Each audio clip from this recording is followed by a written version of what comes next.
इन्होंने प्रेम के मुक्तक लिखे।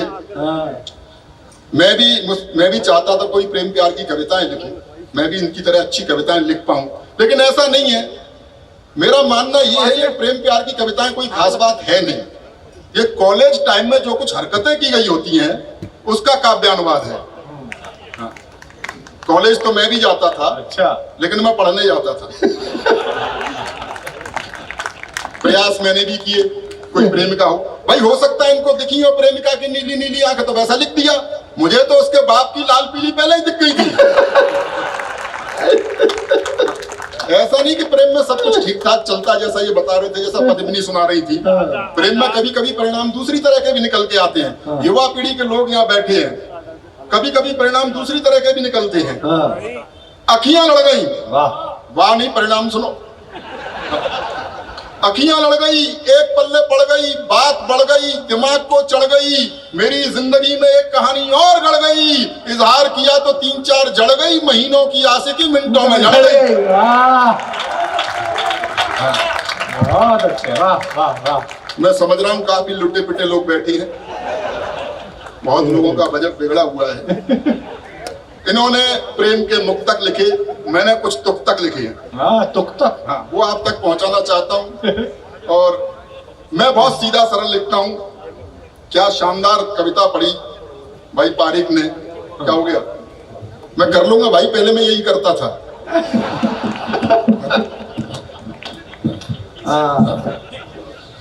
तो मेरा मानना ये है कि बहुत कठिन शब्दों के जोड़ने से कविता नहीं होती है। तो अच्छा पेचकस ने कभी भी नहीं लगाया। हाँ, लगा सकता था। बहुत से कवि आते हैं, बहुत कठिन कठिन शब्दों का प्रयोग करते हैं, चिल्ला के सुना देते हैं, आप डर के मारे ताली बजाते हो। अच्छा, पिछले दिनों एक कवि को सुनता था, बात कुछ नहीं थी, तालियां बज रही थी, सुनता बहुत शानदार वीर रस पड़ा। वो कहता था अंधकार के घोर तिमिर में। हाँ, बात एक ही, लेकिन भाई लगा हुआ है चमत्कार पैदा करने में। अंधकार के घोर तिमिर में घना अंधेरा छाया है, सूरज निकला भोर हो गई, चलो सवेरा आया। हाँ, ऐसी कविताएं भी आने लगी। मैं बहुत सीधा सरल लिखता हूँ। अच्छा, ये तो सचमुच वाला वीर रस का कवि था, राजस्थान का, इसलिए, वरना हमारे यहाँ ऐसे जो तर्क कुछ होता नहीं है वीर रस के कवियों का, बस वो चिल्ला के सुना देते हैं। एक कहता था पिछले दिनों, पाकिस्तान तेरी छाती पर इंच इंच पर तिरंगा गाड़ देंगे। मैंने कहा भाई इसमें थोड़ा गैप कर ले। भाई इंच इंच पर गाड़ने के लिए निकलेगा कहां से? खामे खाम हल्ला मचाते हैं, खामे खाम की टेंशन है, पाकिस्तान ये वो, कश्मीर 370 हट गई, ये हो गया वो हो गया।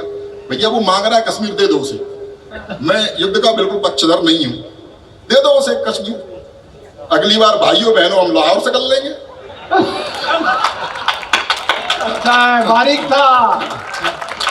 क्या देखते भाइयों बहनों वहां से कर लेंगे। मैंने एक दो तुक्तक आपको सुनाना चाहता हूँ। अच्छा था। इन्होंने लिखा, मोहब्बत सिर्फ एहसासों की पावन सी कहानी है, कभी कबीरा दीवाना था, कभी मीरा दीवानी है। मैंने कहा करके देखो है क्या मोहब्बत। हाँ। मोहब्बत सिर्फ खर्चों की बड़ी लंबी कहानी है। वाह, समझ रहा हूं सबका बजट बिगड़ा हुआ है।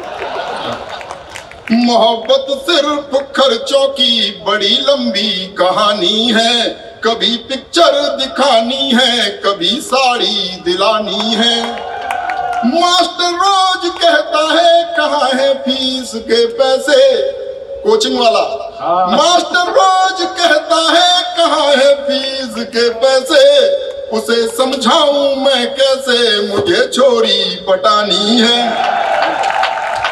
बहुत बढ़िया, क्या आनंद ले रहे हो। उधर बारात चढ़ गई, धूम धड़ाका निबट चुका, आज बड़ी खुशी में हो रहा है, सब कुछ पटाखे वटाखे चल रहे हैं। मुझे भी 12-14 साल हो गए। क्या है भाई, जिनकी हो गई है उनका तो मैं करके आ सकता हूँ, लेकिन जो युवा पीढ़ी के लोग बचे हैं उन्हें ज्ञान देना चाहता हूँ, सुन लेना ध्यान से। आज घोड़ी में बैठा है उसे। हाँ, वो तो क्या रुकेगा।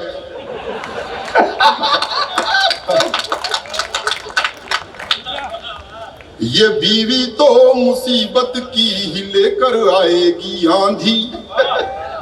सच बता रहा हूं, जैसे विवाहित महिला की पहचान होती है भारतीय महिला की कि उसके गले में मंगलसूत्र यहां तक लटका होता है, विवाहित पुरुष की भी पहचान होती है विधायक जी, उसकी गर्दन यहाँ तक लटकी होती है। ये बीवी तो मुसीबत की ही लेकर आएगी आंधी, गुलामी में ही जियोगे न कुछ कर पाएंगे गांधी। अरे कुछ सीख लो अपने बड़े सलमान भाई से, सलमान खान। अरे कुछ सीख लो अपने बड़े सलमान भाई से, दूध बाजार का पीते रहे पर भैंस ना बांधी।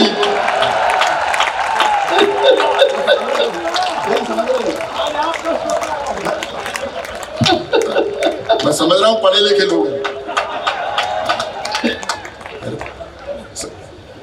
कितना भी वंश मोर कर लो उसमें डेयरी का पता फिर भी नहीं आएगा। डेयरी का ब्याह हो गया, राजस्थान में हुआ था। चलिए, युवा पीढ़ी के लोग हैं, मस्ती मजाक बहुत हो गई। डॉक्टर कुमार विश्वास, हम चौहलबाजी कितना भी करने बहुत प्रेम करते हैं मुझे। डॉक्टर कुमार विश्वास हिंदी काव्य मंच का वो कोहिनूर है जिसके पास बैठ करके हम जैसे कंकड़ पत्थर भी कवि हो गए। मित्रों, युवा पीढ़ी के लोग हैं, देश की बड़ी समस्या है, उसको रेखांकित करना चाहता हूं। जिस तरह की मैं कविताएं लिखता हूं, और अग्निवीर ले आए, उससे भी जोड़ लीजिए इसे। सेना की भर्ती की लाइन में खड़े एक बूढ़े को देखकर, सेना की भर्ती की लाइन में खड़े एक बूढ़े को देखकर ऑफिसर गरमाया। उसने बूढ़े से कुछ इस तरह फरमाया, बुड्ढे शमशान प्रतीक्षा कर रहा है और तू सेना में भर्ती हो रहा है, क्या दिमाग में कीड़े पड़े हैं? तो बूढ़े का जवाब था, नंबर आते आते बूढ़े हुए तो हम क्या करें, लाइन में तो जवानी से खड़े हैं। बहुत बहुत धन्यवाद। इतनी सारी भीड़ मैं जानता हूं डॉक्टर कुमार विश्वास जी को सुनने के लिए बैठी है, हम तो स्कीम में सुने जा रहे हैं। तो ज्यादा देर में आपके प्राण नहीं पीऊंगा। बहुत समय बाद मिले हैं, क्या बुरा समय निकल के गया साहब। पिछले 3 साल हमने कोरोना काल, लॉकडाउन, 2 लॉकडाउन हमने झेले। कितना बुरा समय था, याद कीजिए पहला लॉकडाउन, कितने डरे हुए थे। सर्फ के पैकेट तो सर्फ से धो रहे थे। ये अच्छा है।